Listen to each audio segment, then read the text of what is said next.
Thank you so much. Good afternoon and welcome, sir. My name is Priscilla Winkwo, and I'm an independent broadcaster here in London. And sir, you spoke about your point number 5, which is to generate electricity and power in Nigeria. And you spoke about transmission, distribution, and generation. But I think it's fair to say that our problems with power goes beyond those 3 areas. And the main problem that I see here is this. We have a population or part of the economy, shall we say, those who supply spare parts, the engineers, those who work within that sector, whether it's those that are selling generators. And we know that that issue is perhaps the biggest issue when it comes to our power generation. So my question here is this. How do you plan, number 1, and I'm going to take a risk here, to deal with the big boys?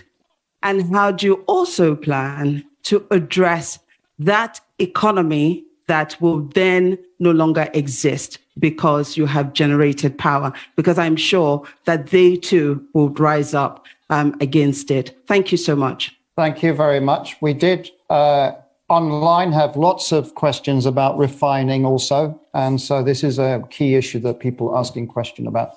So the gentleman there, a bit further along. Yes, there, you, just there. Yeah.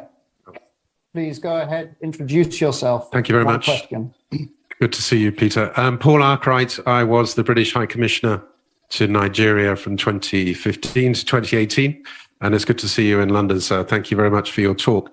I've now moved into private business. I'm a consultant, and I'm advising companies and funds, investors to look at Africa, to look at Nigeria, to consider investing there. And everyone agrees, I think, that FDI, foreign direct investment, is critical to the future of Nigeria.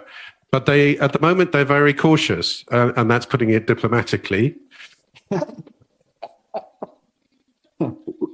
When you become president, sir, could you tell me the sort of 3 things you would do in the first, let's say, 100 days, which would send the right signal to foreign investors to look again at Nigeria, not just look again at Nigeria, but to invest in Nigeria? Because as you know, I'm one of Nigeria's strongest supporters, and I think this is a country which is worth investing in. Thank you. And I will come back to this side. The gentleman just there. You, sir? Just there. No. Behind, sorry. You're the lucky one. One question, short, please. Give your name. Good evening. It's William Owomayi, the UK's Young Ambassador to the Commonwealth and a member of Chatham House. You've caught Nigeria by storm in recent months with your campaign and your vision to unify Nigeria, mobilizing young people all across the country. You mentioned debt a few times in your speech. Currently, the government is repaying debt to the central bank at an interest rate of 19.5%, which is extremely high. How do you plan to support the next generation? The government is repaying the central bank debt by 19.5% interest rate. How do you plan to support the next generation by dealing with the debt repayment crisis? And also, how do you plan to deal with tackling financial transparency in Nigeria? The central bank hasn't released its balance sheet in about 3 years. Thank you. There you go, Peter. 3 questions. Let me start with my sister there. He talked about the big. What you're saying is about the big boys who are selling generators. Let me assure you what we've been campaigning on. Our campaign, you have heard them say we don't have structures. That is the structure we're trying to destroy. Structure of criminality. That is what I mentioned. Now Nigeria is being held captive. That structure is structure that impoverished Nigeria. We will dismantle it. It will not be there. I assure you of that. We're going to turn around the power sector. Nigeria generates about, today, 56,000 megawatts of electricity for 200 million people. And South Africa, the second biggest in terms of economy in the continent, 5 to 6,000, not 5 to 6,000, sorry. South Africa, the second biggest economy, 60 million people, generates about 40 to 50,000. And South Africa, in the past 3 months, have declared emergency in power and said anybody can generate up to 100 megawatts without license. So somebody who is 60 million, generating about over 40,000, declared emergency. What do you think somebody with 2 million people generating 5 to 6,000 will do? War. I'm going to declare war on power, and I'll solve it. Anybody who stands on the way, so be it. Bringing back foreign investor is very simple, Paul. Foreign investor is like bee and honey. What you need is to create honey. The way bee will find a place is very simple. Foreign capital is scared of corruption. It's scared of bad policies. It's scared of where there's no rule of law. You need to put a regulatory environment that makes it conducive.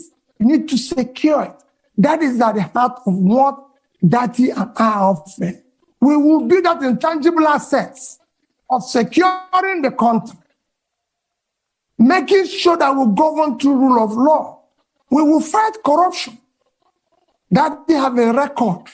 That is the only National Assembly member who refused to buy property of government when it was offered to all National Assembly members.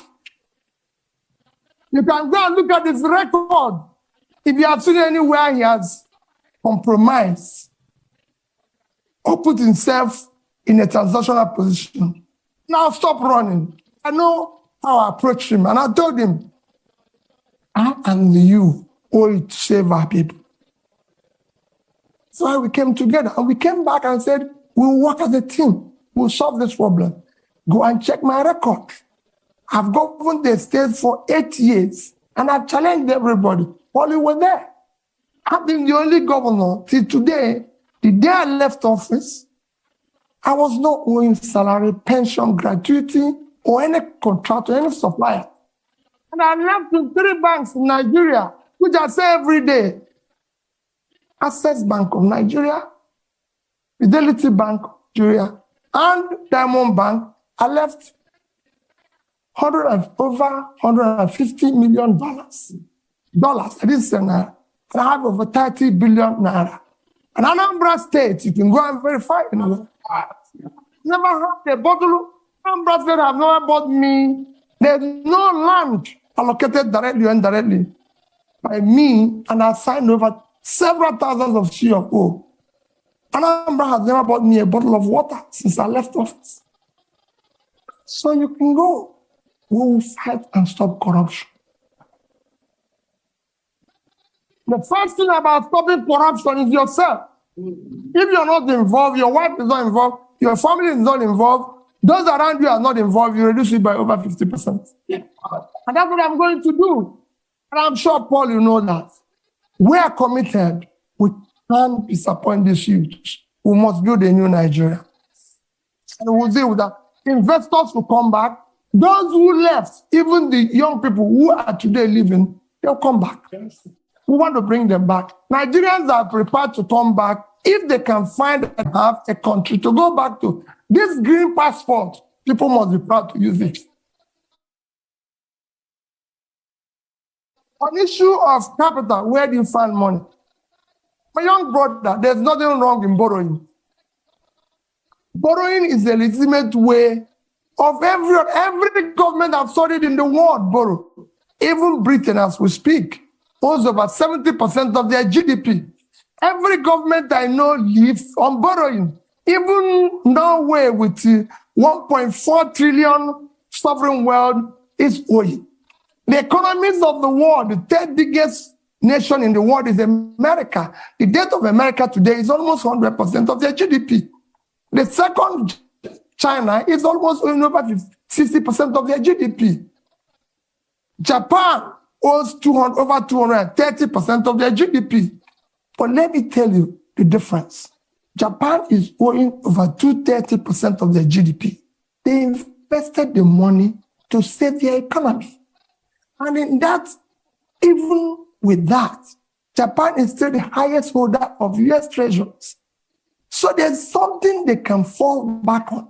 What has happened? So borrowing is not wrong. If I have done, I compare two countries that borrowed with Nigeria and how well they've done. But what has happened is that when you borrow for consumption, you have a crisis. Nigeria borrowed for consumption. Nigeria in 2015 had a GDP per capita of $2,550. And they were owing about 15 trillion naira. Today, with central bank ways and means, we're owing over 75. So we have grown that debt by about 400%, but our per capita is 2,000. That means that the money we borrowed was thrown away. So that is what I'm going to revert. We will restructure the debt as it is today. We will restructure it and put it in a long time to be able to pay it. I'm a finance person, that is one. And then we would not say, like I said here, no more borrowing for consumption. We will see borrow, people will see it, will be transparent, it will be for investment. And that's what we intend to do. Countries have been in this situation before. We're not in a situation where other countries haven't passed before. It's a question of showing leadership, and we will be able to solve it. Thank you. I'm coming back. We are now almost around 60,000 people just watching us and sending in questions. So we're trying to be at least a bit inclusive. We have a question from Debo Ademoyo, who is asking, what are your policy ideas on climate change? Do you have a plan for ensuring sustainability in a new government? So that's one question. Then there was a joint question from Miss Etty and Zindi Anthony Levy, and they're asking, insecurity is a major problem. What are your plans in tackling this? What are your plans in terms of security sector reform in Nigeria? I'm going to take two more physical questions in the room. The lady right in the front here. So I'm not going to discriminate with the front rows. Please go ahead. My name is Chi Chikwendo. I'm a practicing solicitor here, advocating, of course, for rule of law. Thank you so much, Your Excellency, for the inspiring exposition on your vision for policy change and institutional reforms. It seems to me that it's clear from that if elected president, if and when elected president, your transformation vision to increase the production capabilities across the various sectors mentioned, including agriculture, extraction industries, human resources, will, to a large extent, hinge on the depth of your level of commitment with Sadati and ownership to implement the proposed policy changes and institutional reforms. However, there is no doubt in my mind that Your Excellency is well aware of the prevailing fundamental challenges to those reforms, including clientele patronage, political capture, and the institutionalized corruption that you mentioned. So the question is, how do you intend to navigate these challenges differently from the efforts of previous administrations, particularly with a view to modifying the behaviors of the key players in support of achieving those anticipated outcomes?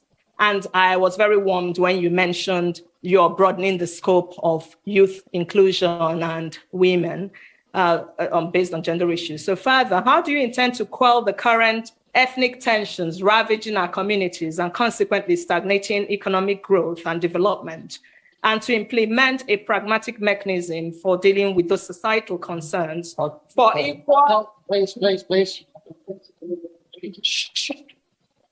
We need... The longer this takes, the less questions. Madam, please, now. So the question there is, how do you intend to implement a pragmatic mechanism for dealing with those societal concerns for equal access to the services, inclusive participation, and integrating the various Thank you ethnic very groups? much. Thank you.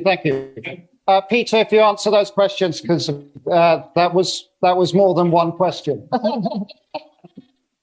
Well, let me start with the issue of, you have, like you said, you have more than one question. I have about 2 questions. Let me start with the issue of ethnic tension. The ethnic tension you see today is based and as a result of injustice, unfairness, exclusion, marginalization. As you start reversing that, you start going down. That is what I said to the young man about agitation. As long as you start doing the right things, so that you start building an inclusive society where people's talent, hard work will match up their opportunity, you start seeing those things go down. There's tension, even in the Western world. I live here when the blacks feel excluded. But as the more the government opens up and tolerates and builds an inclusive, transparent, more broad-based, acceptable, they will come down. So we will show, I've said before, we will show compassion. We will show love. Because there's nothing, you're a leader. Don't go away when Bayelsa is under the water. Don't leave Jigawa to die. Don't say, oh, I cannot go to Southern Kaduna because of the problem. We will show compassion. We will lead from the front. We're not going to walk away. And for me, Borno is part of Nigeria. I don't want to tell people, oh, the room is insecure. Nigeria is insecure. Like I told the IDP people in Christmas, as the IDP people in Makurdi in Christmas. And the New Year was another IDP camp in Abuja. And I said to them, as long as Nigerians are in IDP, all of us are in IDP.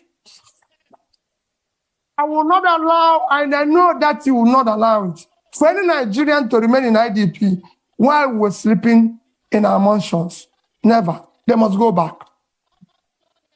I want to solve the problem. For example, I said it without equivocation.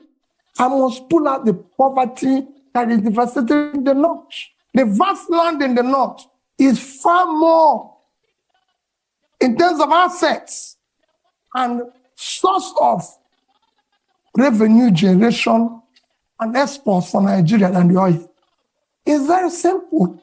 I'll give you an example of one state that I use every day. Niger State is 76,000 square kilometers. Precisely 76.3 thousand square kilometers of land. 7 local governments in that state is under control of bandits. I've tried to interview them because they have no job. They have nothing and everything. Niger State is 2.5 times the size of Netherlands.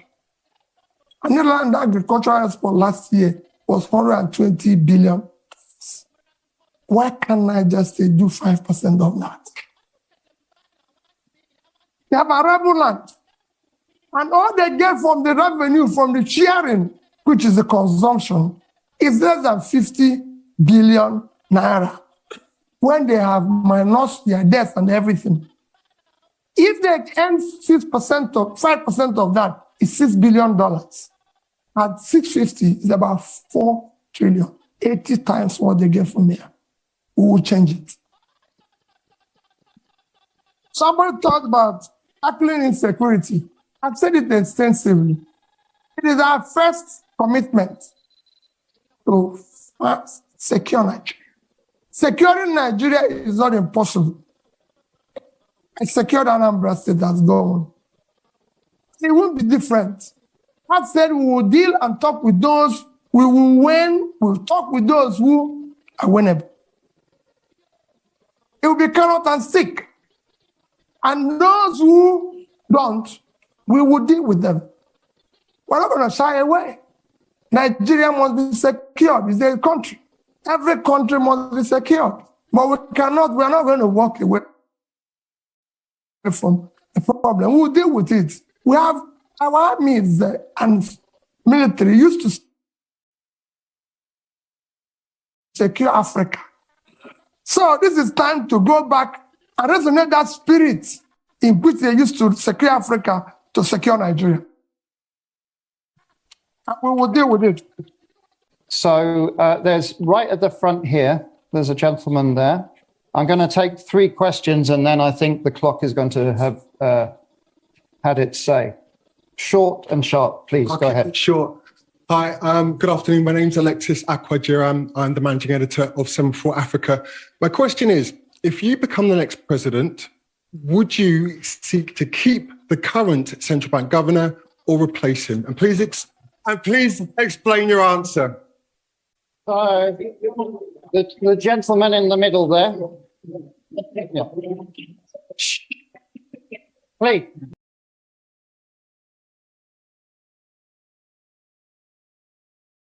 Go ahead. Good afternoon, and thank you for your remarks. My name is Chibuikem Ugongadi. I'm his master's student at King's College London, and it's funny, actually, my question is related to him.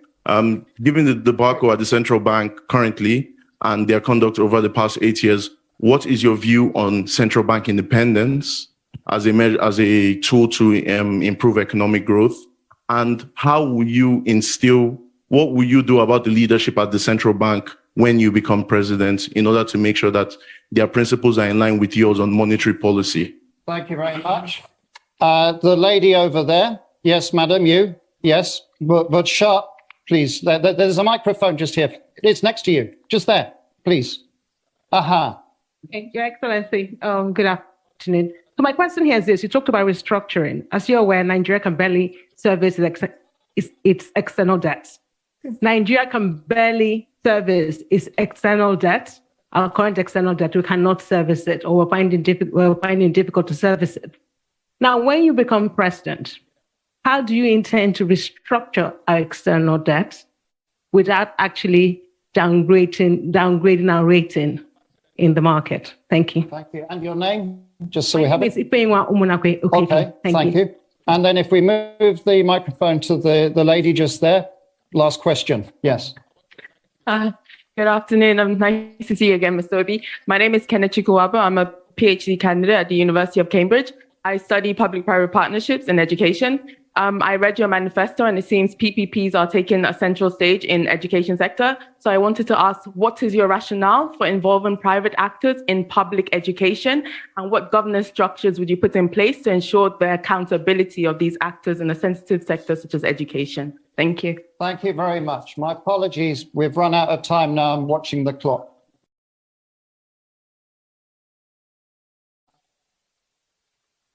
Okay. Alex, I hope you will allow me. There's somebody here that is so keen. When I was coming in, he had a question that is so interested and is like, so I told him, if I have opportunity, I will request and answer it publicly. Let me again go. People are talking about the central bank government. The problem, first, let me assure you, central bank will maintain its independence. It will be respected. And again, it is not the problem of the person there. Central bank have a role of monetary policy, if I'm right. Then you have this physical space. It's like a street football. When the person who is supposed to be in the physical space is no longer, it's like you go to a football match and somebody who is supposed to play in a particular wing is no longer there. You find people playing various wings. The weakness of the physical space allows the monetary space to take over and is supporting, because there's a weak governance structure. That is why we're able to do what we're doing. What is happening today is happening. So if you replace Godwin and putting somebody with that level of fiscal rascality, which is what is fueling our inflation and even our rate of exchange today. These are some of the things you need to cut. As long as government continues on that fiscal rascality, that situation will occur. That's what you need to fix. I won't say what will happen. Instead, it's actually coming to an end. So it won't be too long. So that's that. I assure you that we'll deal with that. You asked about PPP in education. I said in Cambridge.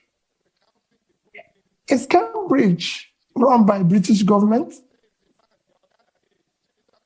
Now, I just want to know, because I don't know. When we're talking about PPP in education, we're talking about tertiary education. We're not talking about basic education. We will ensure that basic education is free, and we will drive it aggressively, because we have 20 million out of school children in the north, which I've said we will deal with decisively, because those children mostly have learned Quran, which means they're intelligent. We'll meet them at the point of learning Quran and teach them skills. For the tertiary education, we must find a way to fund it in a collaborative way, public partnership, in order to be able to ensure that 4 years will be 4 years, not what is happening today. That's what we mean by that. And it will be, you'll see, it's a win-win situation. That's it. No, not the basic. It won't be the basic. Then, issue of barely servicing our debts. I've said it before, we're not the only country that have gone through this. Once we move from consumption to production, what we are going to do first is that what you see today, we're not able to service our debts, is because of fiscal rascality. You're paying unsustainable subsidy, which we stop from day one, because it's criminal thing. You're no longer generating money because they're stealing oil. And the only people who can steal oil are people in government, because ordinary people cannot steal oil. You can't put it in your pocket. It's something that you come with sheep. So all those, and you stop corruption, the waste, everything. And you go to seek to ensure that the revenues of government are. These are things, when you have tightened all the leakages and waste, you'll be able to increase your position and you negotiate to be able to service them. Look at it, just to give you an example. Nigeria is today the only OPEC nation, apart from Venezuela, because of sanction, that is not meeting up its quota. Because over the years of oil theft, the multinationals and everything have not been invested, coupled with the theft and everything. You're not realizing what you're supposed to. Every other nation that is in the same commission was able to bring down their rate and inflation within this period of Ukraine war. I'm not saying it's good to wait for war to be able to get more revenue, but people are taking advantage of it, because it's there. And you can't run away from it. But we couldn't take that advantage. Our situation got worse because of poor management of our own physical space, which will change with that and I. And finally, like I said, somebody kept telling me that issue that people have been saying that if I become president, that I'll be, that there's issue of being, how do I say, what word do they use? Stingy. Part knew the question of stingy, How are you going to manage? Because they said you'll be stingy and everything. Let me say it publicly that people don't know what it is all about. The heart of poverty is capital formation. And you can't go about capital formation without savings. Even in the most developed world, which is why I said that Japan holds highest amount of US treasury. If you listen or you go and read about what Professor Ragnar Nask done in the 50s, he showed it clearly. Capital formation is the heart of poverty. Without capital formation, you have low productivity, low income, and you produce poverty all over the place. What I was doing as governor, I was the best governor in Millennium Development Goals by the UNDP. You can go and check that. Isn't that? I won a prize for the best road network. I won the Gate Prize back to back on health. You can go and see what I did in health. Build scratch, teaching hospitals and everything. Improved #1 in education. And above all, I was able to save because I believe in future generation. If you look at that saving, I said future generation funding because we want to have proper capital formation to drive tomorrow. If I have opportunity in Nigeria, no matter what we do, we'll do the same thing. We must save for tomorrow. Because that's how you form capital to turn around tomorrow. So as an end, I appeal to all of you. There's nothing more powerful than an idea whose time has come. The time today is to have competent leadership with character, commitment, and compassion. That's what Nigeria is yearning for. That's what Dati and I are offering you. Let's have opportunity to build a better Nigeria. Thank you. Thank you.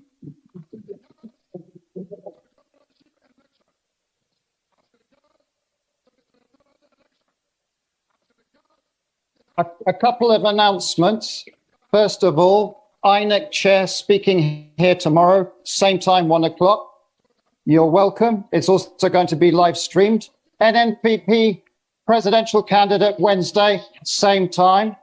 And finally, again, just to thank Peter Obi for coming to Chatham House. And good luck in your campaign. And please, if you can just remain seated or on the side while Peter Obi leaves. Thank you very much and have a good afternoon. Okay. We've got lots of press waiting for you.